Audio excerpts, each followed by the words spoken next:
સ્વાધ્યાય 5.7 આપેલું વિધાન સાચું છે કે ખોટું તે દર્શાવો. તમારા જવાબ માટે કારણ આપો.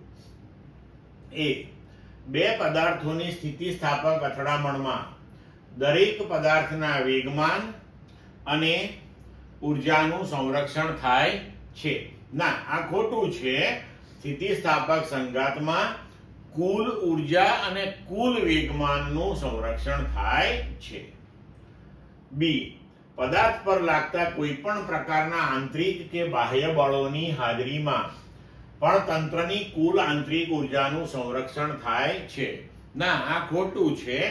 તંત્રની કુલ ઉર્જા બાહ્ય બળોની અસર હેઠળ કાં તો વધે છે કાં તો થોડી ઘટતી હોય છે. બરોબર છે. સી પદાર્થની બંધ માર્ગ પરની ગતિ દરમિયાન કુદરતમાંના દરેક પ્રકારના બળ માટે થયેલ કાર્ય શૂન્ય હોય છે. આ પણ ખોટું છે. બંધ માર્ગ પરની ગતિ દરમિયાન થયેલ કાર્ય શૂન્ય ક્યારે હોય? માત્ર સંરક્ષી બળોના કિસ્સામાં જ. જ્યારે કુદરતની અંદર ઘર્ષણ બળો પણ હાજર હોય છે. એટલે આ વિધાન સાચું નથી. આ વિધાન માત્ર સંરક્ષી બળોની બાબતમાં જ સાચું છે. ડી અસ્થિતિસ્થાપક અથડામણમાં તંત્રની અંતિમ ગતિ ઉર્જા હંમેશા તેની પ્રારંભિક ગતિ ઉર્જા કરતાં ઓછી હોય છે.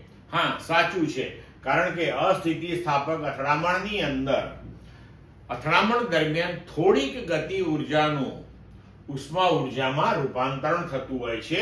એટલે હંમેશા અંતિમ ગતિ ઉર્જા એ પ્રારંભિક કરતાં થોડીક ઓછી જ મળતી હોય છે. ક્લિયર મિત્રો?